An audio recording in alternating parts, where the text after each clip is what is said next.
Hey, what's up everybody? Welcome back to the vlog. No intro from outside of the card room. When I originally went to go play, I didn't plan on vlogging for this session, but I found myself in a couple interesting situations with some hands, and so I decided to go ahead and recap some of them and share them with you. So let's get right into the action. We're in the hijack and there's a button straddle, and we look down at king, queen offsuit. There's a caller and I decided to go ahead and bump it up to $20.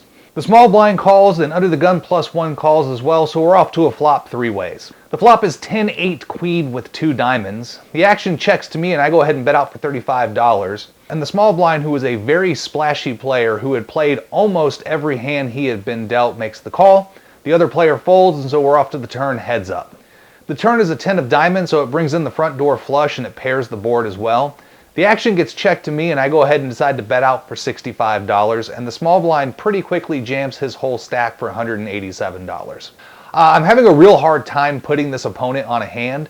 I don't think he has ace queen because I wasn't re-raised pre-flop. I think I can rule out aces and kings and queens as well because I didn't face a raise pre-flop. There's a good chance he could have a 10.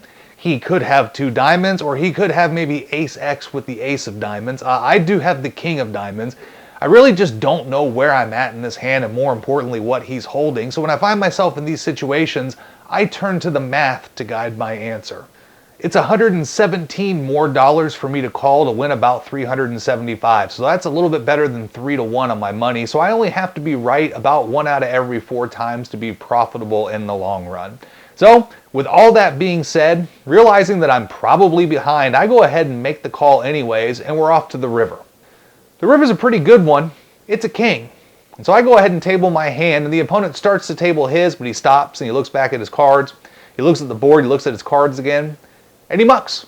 So we scoop this one. He claims to have had ace queen with the ace of diamonds, so I did not realize just how bad a shape I was in, and I was literally drawing to one of the 3 remaining kings for a win or the remaining 10 for a chop.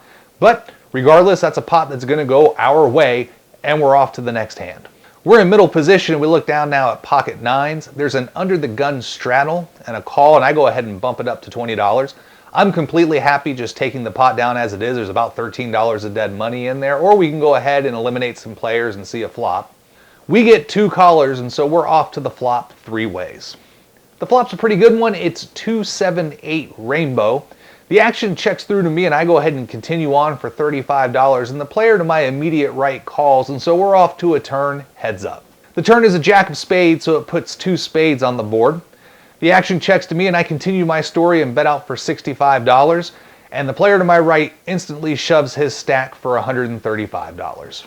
It's $70 more to call. I don't have a spade in my hand, so I'm not directly blocking a spade draw. Obviously, the jack being out there is a scary card because it's higher than my pocket pair.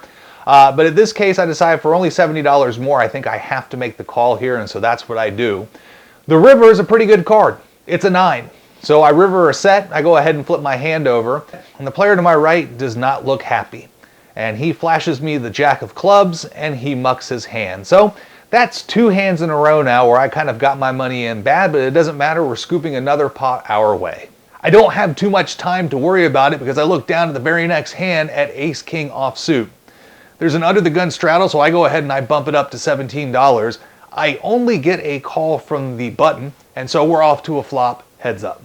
The flop is 10-6 king, so I have flopped top. I continue the story and bet out for $32, and the button pretty quickly shoves for $137 total. This is a guy who had gotten his money in on a straight draw 3 separate times this afternoon and had hit on all 3 of them, including with the hand 8-9 twice. And so I'm sitting there trying to figure out what he could have. 8-9 is a definite possibility in this case. But for only $105 more with top, I think it's way too nitty to make a fold here, so I go ahead and make the call. My opponent very eagerly tables his hand. He flips over 10-6 for the flopped 2 pair. So I'm going to need some help as we head off to the turn. The turn is a queen of spades. That puts 3 spades out on the board, and I have a spade in my hand. So I'm drawing to any spade, any ace, or any king to take down this pot. The river is a king, and my opponent is pretty disgusted, and he walks away from the table, and some of the other people asked, "Are you coming back?" And he goes, "No, I'm not coming back," and he kind of points at me. Yeah, okay, I sucked out on the river, much like he did 3 times already today, but maybe that's why you don't play 10-6 to an under the gun raise? Gotta punish the donkeys. We've gotten our money in bad 3 times, but we're 3 for 3 on these, and we have about $600 of profit sitting in front of us. It was a fold fest for about the next 2 hours after that. I had pocket queens at one point, made a raise to $15, but nobody called. With ace queen, I flopped a gut shot straight draw when I put a continuation bet out. Nobody called.